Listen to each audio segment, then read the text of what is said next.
नमस्ते।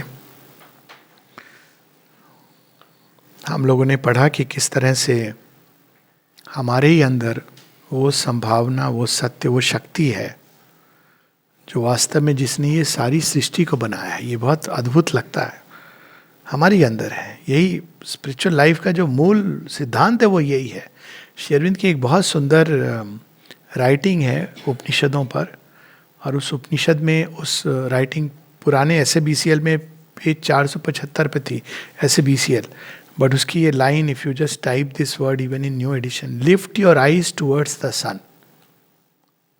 और वहां से प्रारंभ होती है कि वो ऊर्जा जो सूर्य में है, ब्रह्मांड में है, सौर मंडल में है, तारों नक्षत्रों में है, वही ऊर्जा आस पास देखो, अपने नदियों में, समुद्र में, पर्वतों में, और भी करीब देखो उस बूढ़े को जो चला जा रहा है तुम्हारे सामने से, उसमें भी वही ऊर्जा है। उस बच्चे को देखो जो खेल रहा है, उसमें भी वही ऊर्जा है।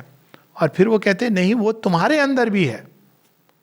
और फिर वो कहते हैं कि इस दासत्व को हटाओ अपने आप से।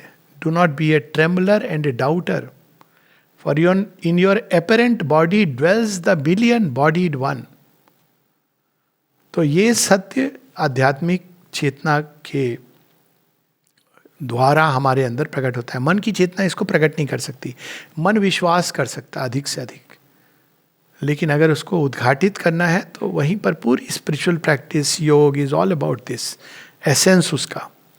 तो यहाँ उसी का वर्णन है कि हम लोगों ने भी पढ़ा था कि किस तरह से हमारे अंदर वो संभावना है कि हम प्रकृति के दास ना रहकर उसके ईश बन सकें। तो अब बहुत से लोग हैं कहेंगे ऐसा तो नहीं है, ये तो सब नेचर की मशीनरी है। एक पूरा एक दर्शन है वेस्टर्न साइंस में कि all is nothing but nature. इस पर बड़ी शोध हुई है, एक बड़ी अच्छी किताब भी आई है इस पर, Lyell Watson, he writes about super nature. कि लेकिन हम कहते हैं मैकेनिकल और मटेरियल नेचर है, लेकिन अगर हम इसके गहराई में जाएं तो लगता है कि इसके अंदर कोई प्रज्ञा समाई हुई है। वो केवल रैंडम चांस एक्सीडेंट से हम इसको नहीं समझ सकते हैं। इसके अंदर कोई प्रज्ञा है जो ऑपरेट कर रही है पीछे से। This we can not understand. तो गीता में भी इसकी बात है कि there is a double nature in us. एक जो इग्नोरेंट नेचर है जो सरफेस पर है, दिति, और दूसरा जो नेचर पूर्ण प्रज्ञा से युक्त है, Aditi. So that is there are two levels जिस पे हम एग्जिस्ट करते हैं। एक इस लेवल पर जहां हम दास महसूस करते हैं, दूसरा उस लेवल पर जहां हम ईश होते हैं। बीच में साक्षी भाव आता है। सो ये 3 योग की प्रोसेसेस हैं। तो यहाँ पर श्री अरविंद पहले वर्णन करते हैं, page 20, Savitri, book 1, canto 2। All now seems nature's मास्ट मशीनरी। देख के लगता है कि यंत्रवत सब होता जा रहा है, अपने आप होता जा रहा है। अब देखिए गीता में इस चीज को श्री कृष्ण ने अपने ढंग से कहा है। एक जगह वो कहते हैं यंत्रारूढ़िनी माया, जैसे यंत्रवत नेचर ले जा रहा है। ये किसका है? वो कहते हैं मेरी ही माया है। इसीलिए श्री अरविंद एक जगह लिखते हैं तुम माया को नष्ट नहीं कर सकते हो क्योंकि वो ईश्वर की माया है। तो क्या हम ओवरकम कर सकते हैं? मोह को नष्ट कर सकते हो। तुम इससे मोह के साथ जुड़ोगे ये नहीं आवश्यक है, लेकिन ये माया ईश्वर की माया है। उन्होंने एक प्रयोजन से इसको बनाया है। ये छलना नहीं है, एक प्रयोजन है। लेकिन यहाँ पर उसकी बात नहीं हो रही है। वो अन्यत्र सावित्री में रेवलेशन देते हैं कि ये माया क्यों है, इसका क्या प्रयोजन है। तो all now seems nature's mast machinery, an endless servitude to material rule, and long determination's rigid chain, her firm and changeless habits aping law. Long determination एक चेन है जिसने बांध रखा है हम सबको, और हर चीज उस चेन के मुताबिक हो रही है। Process, cause and effect, cause and effect, cause and effect. अब कॉज एंड इफेक्ट पर अगर जाएं तो ह्यूमन बींग्स के अब हम लोग अपने देह को देखें तो इसका ओरिजिनल कॉज क्या आ जाएगा कि इसमें पीड़ा कष्ट क्यों है? मैटर की इम्परफेक्शन है जितनी भी लिविंग सेल है उसकी बेसिक इम्परफेक्शन है। तो कॉम्प्लेक्सिटी, मतलब ओरिजिनल कॉज पे अगर आप जाएं, प्लस संसार ऐसी शक्तियों से भरा हुआ है, तो इट्स ए एंडलेस सर्विट्यूड। तो बाहर से ऐसा प्रतीत होता है her firm and changeless habits aping law, जिसको हम लॉ कहते हैं, इसकी ये नियम है प्रकृति का, नियम नहीं है, प्रकृति की एक आदत है। आदत यानी एक तरह से रिस्पॉन्ड करने की। कोई व्यक्ति कुछ कहता है जो हमको अच्छा नहीं लगता है, तो हम लोग रिएक्ट करते हैं, क्रोध से रिएक्ट करते हैं। ये क्या है? ये नियम नहीं है, ये एक आदत है।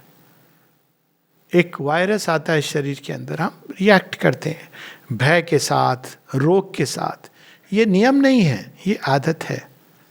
तो किसी भी चीज पर हम चले जाएं तो वो नियम नहीं है, आदत है। अब उस हैबिट्स के पीछे एक प्रकृति का अपना एक संयोजन है, उसकी बात नहीं है, लेकिन ये हैबिट्स है, इसको बदला जा सकता है। ये एक बड़ी इंटरेस्टिंग बात है। जैसे हम ये समझते हैं कि हैबिट्स है, कोई भी चीज़ अकाट्य नियम नहीं है। और इसके बहुत सारे उदाहरण हम लोग जीवन में दे सकते हैं। एक तो बड़ा जो लिविंग उदाहरण है, बाबा आमटे, उन्होंने लेप्रोसी के बैक्टीरिया को अपने खून में ले लिया था कि भाई आप मुझ पे रिसर्च कीजिए, क्योंकि लेप्रोसी बड़ी मुश्किल से कांटेक्ट, 10 साल आप क्लोज कांटेक्ट में रहे हो तब लेप्रोसी होने की संभावना होती है।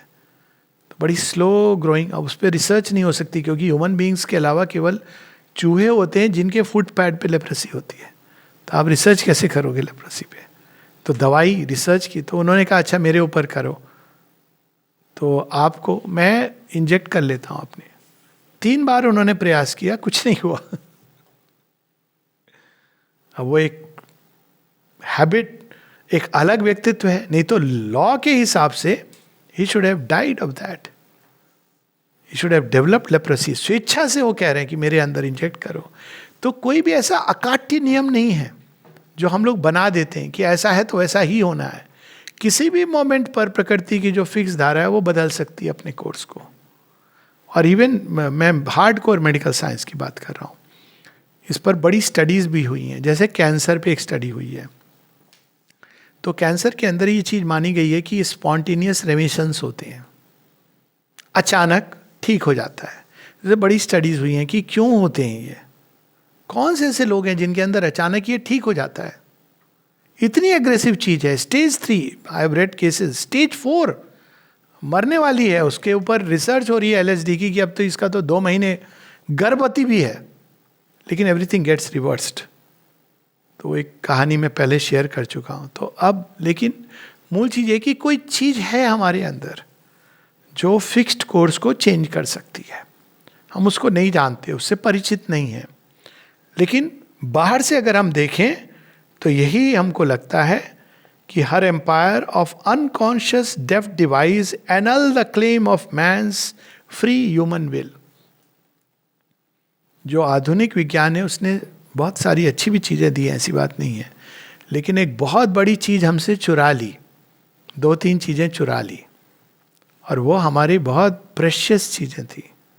दिया बहुत कुछ, वेंटिलेटर दिया, ऑक्सीजन सिलेंडर दिया, IV ड्रिप्स दिए, सब दिए, ऑर्गन ट्रांसप्लांट दिया, पर फेथ चुरा लिया, सेंस ऑफ वंडर चुरा लिया।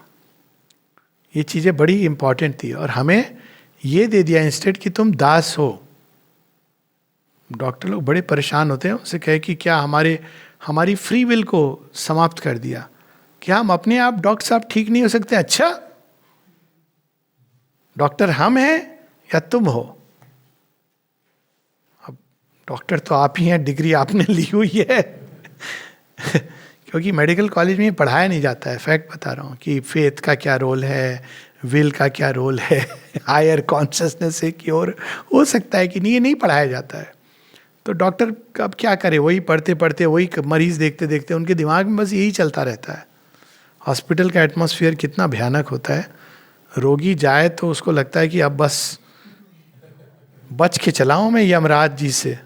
ऐसा लगता है कि उनके दूत इधर उधर घूम रहे हैं।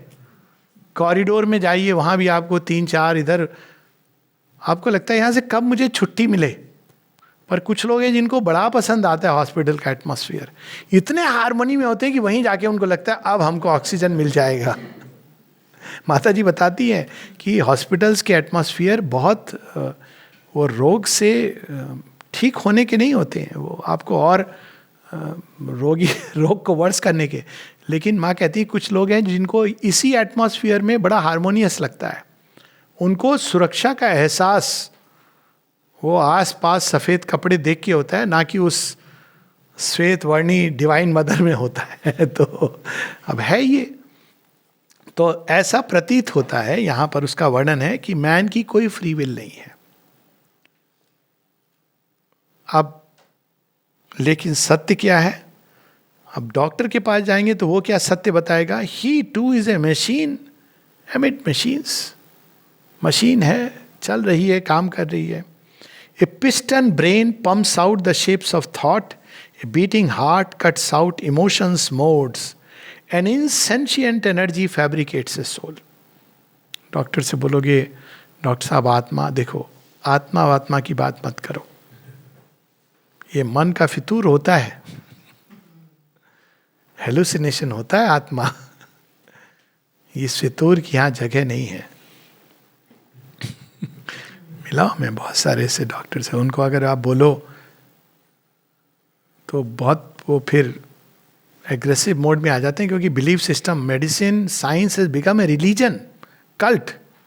वो ओपन फतवा नहीं देते हैं, लेकिन आप चैलेंज नहीं कर सकते उस पैराडाइम को। उस पैराडाइम को चैलेंज करना ऐसे जैसे होली बुक पे आपने कोई सवाल खड़े कर दिए, उस ज्ञान के ऊपर, प्रीस्ट के ऊपर आपने आक्षेप लगा दिया। तो होली बुक्स, ऐसा प्रतीत होता है। वैज्ञानिक से पूछोगे कि संसार क्या है, तो कहेगा और the figure of the world reveals the science of a tied chance repeating her old steps in circles around matter's binding post.